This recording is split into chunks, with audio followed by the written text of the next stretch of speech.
అందరికీ నమస్కారం. ఇక్కడ స్టీల్ గ్లాసులు చూడండి. పల్లెటూరులోని ఒక పౌట్ల ఫంక్షన్‌లో మంచినీళ్ళు సర్వ్ చేయడానికి, అలాగే భోజనాల్లో మంచినీళ్ళకి కూడా ఈ స్టీల్ గ్లాసులనే వాడడం జరిగిందండి. మా మావయ్య గారి మనవరాలిది పౌట్ల ఫంక్షన్ జరిగిందండి. అప్పుడు మా మావయ్య గారి అబ్బాయి నా దగ్గరున్న స్టీల్ గ్లాసులు, టీ గ్లాసులు కూడా పట్టుకెళ్ళడం జరిగింది. అలాగే భోజనాలకి అరిటాకులు వాడడం జరిగింది. ఎందుకంటే ప్రకృతిని పాడు చేయకూడదనే ఒక మంచి సదుద్దేశంతో తను ఇలా వాడడం జరిగిందండి. అంటే మనకి చాలా అభిప్రాయాలు ఉంటాయి కదండీ! పల్లెటూరులో ఏమనుకుంటారో ఏంటో ఈ గ్లాసులు పెడితే అని అనుకుంటారు. ఎవరేమనుకుంటారండి? ఎవ్వరు ఏమనుకోరు. అంటే మనం అలా పెడితే మనల్ని చూసి ఇంకొకళ్ళు నేర్చుకుంటారండి అంతే.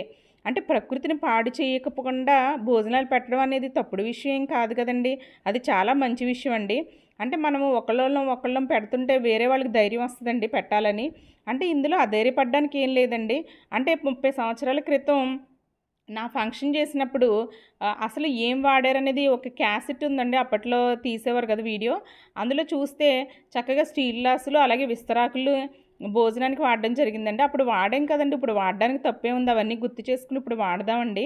ఈ విధంగా వాళ్ళు నేచర్‌ని కాపాడారండి. అంటే ఆ అమ్మాయికి అంటే ఎవరైతే పౌట్ల ఫంక్షను ఎవరికైతే చేశారో ఆ అమ్మాయికి ప్రకృతి ఆశీర్వాదం పూర్తిగా లభిస్తదండి. ప్రకృతి ఊపిరి పీల్చుకుంటది.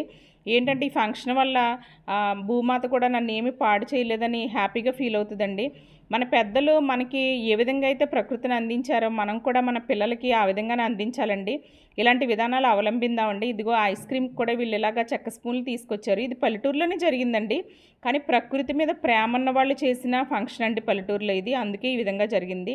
ఇదిగో చూడండి గ్లాసులని ఇలా బకెట్‌లో వేసుకొని వాటిని క్లీన్ చేసి మళ్ళీ పంపించేవారు ఆ విధంగా అండి. కాబట్టి మీరు కూడా ఇలాంటి విధానాలు అవలంబిస్తారని అనుకుంటున్నాను. మీరందరూ కూడా ఈ విధంగా నేచర్‌ని పాడు చేయకుండా ఫంక్షన్‌లు చేస్తారని ఆశిస్తున్నాను. ఈ వీడియో కనుక మీకు నచ్చినట్లయితే లైక్ చేయండి, షేర్ చేయండి, సబ్స్క్రైబ్ చేయండి. Save environment, save earth.